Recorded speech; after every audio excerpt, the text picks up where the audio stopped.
Hello students, we were discussing about the vapour pressure. Okay, तो आज हमें देखना है कि vapour pressure of liquid solutions के बारे में हम पढ़ेंगे। ठीक है, तो वेपर प्रेशर हम लिक्विड सॉल्यूशन का भी स्टडी कर सकते हैं और हम vapour pressure solid in liquid का भी डिस्कस कर सकते हैं। ठीक है, तो आज हम लिक्विड सॉल्यूशन का करेंगे।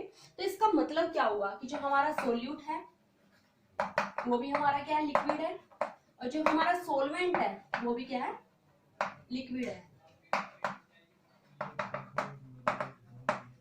इससे क्या फर्क पड़ेगा कि जो हमारा सोल्यूट और सोलवेंट से हमारा सॉल्यूशन बनता है, जो हमारा सॉल्यूशन है वो दोनों के जो उसके कंपोनेंट है, आपको पता है कि हम बाइनरी सॉल्यूशंस के बारे में पढ़ते हैं कि सॉल्यूशन के कंपोनेंट 2 है। ठीक है, तो जो दोनों के दोनों कंपोनेंट है दोनों के दोनों ही लिक्विड है। इट मीन जो वेपर प्रेशर होगा वो दोनों कंपोनेंट की वजह से है कि जो वेपर प्रेशर है हमारा वो सोल्यूट की भी एक्सर्ट कर रहा है और जो वेपर प्रेशर है हमारा वो सोलवेंट भी एक्सर्ट कर रहा है। ठीक है, तो बाइनरी सॉल्यूशन है ये वाला। उसके बाद आपको क्या करना है कि जो हम वेपर प्रेशर के बारे में पढ़ेंगे वो हम स्पेसिफिकली पढ़ रहे हैं राउट्स लॉ। ठीक है, आज हम राउट्स लॉ के बारे में पढ़ेंगे। तो जो राउट्स लॉ है वो क्या बोलता है कि राउट्स लॉ ने जो एक्सपेरिमेंट किया वो क्या बताता है कि जो वेपर प्रेशर है ना किसी भी कंपोनेंट का, ठीक है, तो हम यहाँ पे लिखेंगे जो वेपर प्रेशर है, vapour pressure of any component, वो कोई भी कंपोनेंट हो सकता है हमारे सॉल्यूशन में, any component of a solution is किस चीज पे डिपेंड करता है, वो इज डिपेंडेंट ऑन या is equal to the mole fraction of component. जो कंपोनेंट ले रहे हैं उसी के मोल फ्रैक्शन को कंसीडर करेंगे। मोल fraction of component multiplied by, जो मोल फ्रैक्शन है उसको मल्टीप्लाई करते हैं, multiplied by vapour pressure,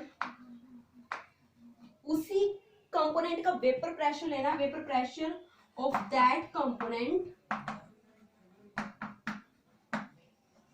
in pure state. ठीक है, इन प्योर स्टेट। तो हमारा क्या होता है, राउट्स लॉ। ठीक है, तो राउट्स लॉ क्या बोल रहा है कि जो आपका वेपर प्रेशर है किसी भी कंपोनेंट का, वो किस चीज पे डिपेंड करता है या किस चीज के इक्वल होता है, वो हमारे उसी कंपोनेंट के mole fraction multiplied by the vapour pressure of that component in the pure state. ठीक है, तो इसको हम कैसे इसको मैथमेटिकली हम लिखेंगे इस इक्वेशन को कि मान लो हमारा जो सॉल्यूशन है ना वो 2 कंपोनेंट से मिलकर बनाया हमने, एक ए कंपोनेंट है एक बी कंपोनेंट है। ठीक है, तो अगर हमें पार्शियल प्रेशर देखना है ए कंपोनेंट के लिए, ठीक है, मान लो हम पार्शियल प्रेशर देख रहे हैं ए कंपोनेंट के लिए, तो क्या हो जाएगा, मोल फ्रैक्शन क्या हो जाएंगे इसके, एक्स ए मल्टीप्लाइड है vapour pressure in pure state, जो पी ए नोड है किसका है, प्योर स्टेट का। इस तरीके से तो हम बी के लिए भी निकाल सकते हैं।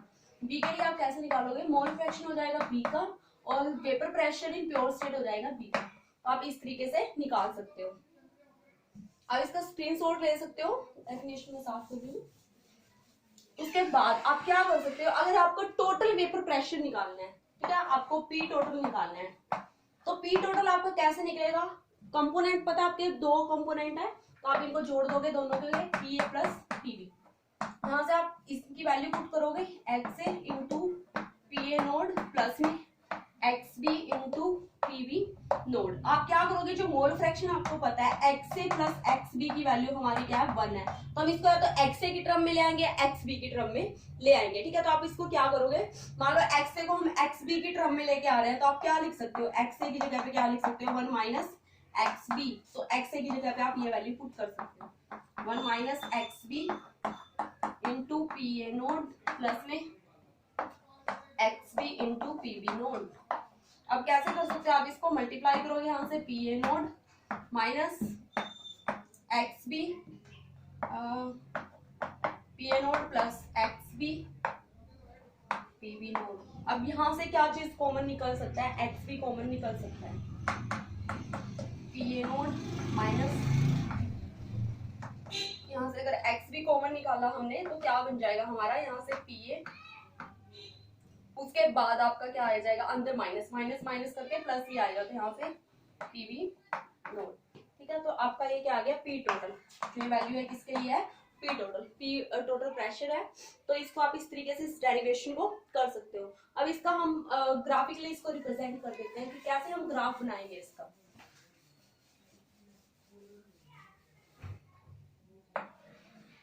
हमें ग्राफ प्लॉट करना है वेपर प्रेशर के बीच में और जो हमारा मोल फ्रैक्शन है, ठीक है, मोल फ्रैक्शन के बीच में। एक चीज आपको ध्यान रखना है, अगर हम पार्शियल प्रेशर ले रहे हैं प्योर स्टेट में ए के लिए, तो वहां पे क्या होगा, जो हमारा मोल फ्रैक्शन है ना एक्स ए का, वो क्या हो जाएगा 1। अगर 1 है वैल्यू मोल फ्रैक्शन ए की, तो वहां पे किसकी वैल्यू हमारी पार्शियल प्रेशर ए के लिए। तो अगर एक्स से 1 हो गया तो एक्स बी की वैल्यू पता है आपको 0, क्योंकि दोनों को ऐड करके 1 होता है, तो दोनों को ऐड करके 1 आने के लिए यहाँ पे 0 चाहिए ही चाहिए। इस वाले स्टेट पे हम लेंगे PB nought, means partial pressure of B component. तो यहाँ पे जो पार्शियल प्रेशर बी कंपोनेंट है, इसका मतलब क्या है कि corresponds to mole fraction of B. तो यहाँ पे एक्स बी की वैल्यू क्या आ जाएगी 1, तो यहाँ पे एक्स से क्या हो जाएगा हमारा 0।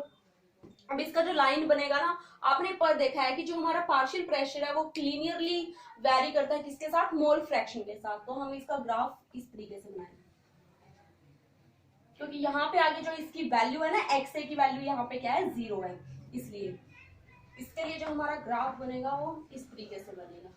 जो ये वाला है पार्शियल प्रेशर है, ये ए के लिए है, इसकी वैल्यू क्या बनेगी एक्स इंटू बी ए नोट डैश। ये वाली लाइन किसके लिए है, पीबी के लिए है। तो यहाँ पे जो हमारा पार्शियल प्रेशर है उसकी वैल्यू क्या आ जाएगी X B into PB nought. इसको करेंगे, ये पी टोटल है हमारा, पी टोटल इसके लिए हो जाएगा पी ए प्लस पीबी, ठीक है। तो हमारा ग्राफ है, इस चीज को आप ध्यान रखना। तो हमने राउट्स लॉ का डेरिवेशन पढ़ा, राउट्स लॉ को आप कैसे ग्राफिकली रिप्रेजेंट कर सकते हो, हमने इस चीज के बारे में पढ़ा। 2 इन्फॉर्मेशन और निकल के आती है, आपको ये चीज ध्यान रखना है। जो हमने पढ़ा इससे कंक्लूजन क्या निकला, जो हमारा राउट्स लॉ एक तो ये चीज बताता है कि जो भी सॉल्यूशंस राउट्स लॉ को फॉलो करते हैं that are the ideal solutions. क्या कौन कौन से हो सकते हैं, मान लो हेप्टेन प्लस हेक्सेन ले लिया आपने, these are also ideal solutions। या फिर आपने बेंजीन प्लस टोल्यूइन ले लिया, ये भी आपके क्या आइडियल सॉल्यूशंस है। तो आइडियल सॉल्यूशंस होते हैं वही क्या होते हैं, राउट्स लॉ को फॉलो करते हैं, ठीक है। ये चीज हमने पढ़ा, ग्राफ के बारे में पढ़ा, इसके डेरिवेशन के बारे में पढ़ा। कल हम पढ़ेंगे वेपर प्रेशर के बारे में ही पढ़ेंगे, पर हम नॉन वोलेटाइल सोल्यूट और लिक्विड के वेपर प्रेशर के बारे में पढ़ेंगे कि जो हमारा आपकी बात सोल्यूट है वो क्या आएगा, सोलिड होगा, ठीक है। आज के लिए इतना ही, ओके थैंक्स।